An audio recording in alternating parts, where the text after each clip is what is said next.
চলতি বছরের জানুয়ারিতে দ্বিতীয় দফায় যুক্তরাষ্ট্রের প্রেসিডেন্ট হিসেবে ফিরে এসেছেন ডোনাল্ড ট্রাম্প।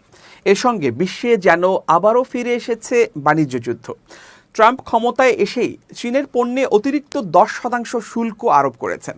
পাল্টা পদক্ষেপের ঘোষণা দিয়েছে চীনও।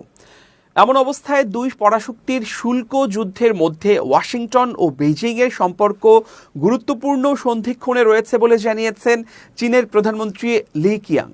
তিনি বলেছেন, চীন এবং আমেরিকা শান্তি স্থাপন করলে উভয় দেশই লাভবান হবে। এমনকি চীন এবং আমেরিকা যুদ্ধ করলে উভয়ই হেরে যাবে বলেও মন্তব্য করেছেন তিনি। এক প্রতিবেদনে এই তথ্য জানিয়েছে বার্তা সংস্থা আনাদোলু।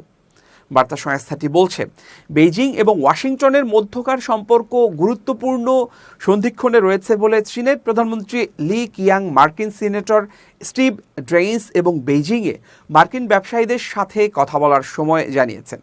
ইংরেজি ভাষার চায়না ডেইলি সংবাদপত্র অনুসারে লি বলেন, চীন এবং আমেরিকা যদি শান্তি স্থাপন করে তাহলে আমরা উভয়ই লাভবান হব।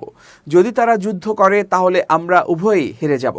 সংঘর্ষের পরিবর্তে আমাদের সংলাপ এবং উইন উইন সহযোগিতার মাধ্যমে লড়াই করা উচিত। আমরা আশা করি যুক্তরাষ্ট্র চীন সম্পর্কের সুস্থ, স্থিতিশীল এবং টেকসই উন্নয়নের জন্য একসাথে কাজ করবে চীন এবং আমেরিকা। চীনের এই প্রধানমন্ত্রী জোর দিয়ে বলেন, চীন সর্বদা যুক্তরাষ্ট্রসহ সারা বিশ্বের কোম্পানিগুলোকে স্বাগত জানায় এবং তাদের বৈধ দাবিগুলো সক্রিয়ভাবে পূরণ করার পাশাপাশি দেশি বিদেশি কোম্পানিগুলোকে সমানভাবে বিবেচনা এবং একটি সুস্থ ব্যবসায়িক পরিবেশ গড়ে তুলবে চীন।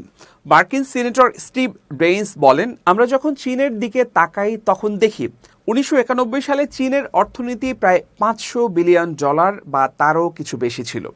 গত 34 বছরে আমরা চীনের বৃদ্ধি এবং পরিবর্তন লক্ষ্য করেছি। মার্কিন প্রেসিডেন্ট ডোনাল্ড ট্রাম্পের সমর্থক ড্রেইন্স ও অদূর ভবিষ্যতে উভয় পক্ষের মধ্যে আরও উচ্চ স্তরের সংলাপের আশা প্রকাশ করেছেন।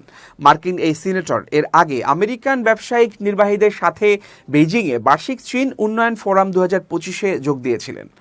চীনা অর্থনীতির সুযোগ ও চ্যালেঞ্জ এবং বৈশ্বিক অর্থনৈতিক প্রবৃদ্ধির সম্ভাবনা নিয়ে আলোচনা করার জন্য ব্যবসায়ীদের 2 দিনের এই শীর্ষ সম্মেলন অনুষ্ঠিত হয়। তাদের অনেকেই চীনা প্রেসিডেন্ট শি জিনপিংয়ের সাথে দেখা করবেন বলে আশা করা হচ্ছে। চীনের রাষ্ট্রীয় সংবাদ মাধ্যম সিসিটিভি জানিয়েছে, শীর্ষ সম্মেলনে প্রধানমন্ত্রী লি বিদেশি বিনিয়োগকারীদের জন্য চীনের বাজারে প্রবেশের সুযোগ সম্প্রসারণের পরিকল্পনা ঘোষণা করেছেন। এছাড়া বহিরাগত চ্যালেঞ্জ মোকাবেলায় লি কিয়াং বলেন, সম্ভাব্য অপ্রত্যাশিত ধাক্কার জন্য প্রস্তুত চীন।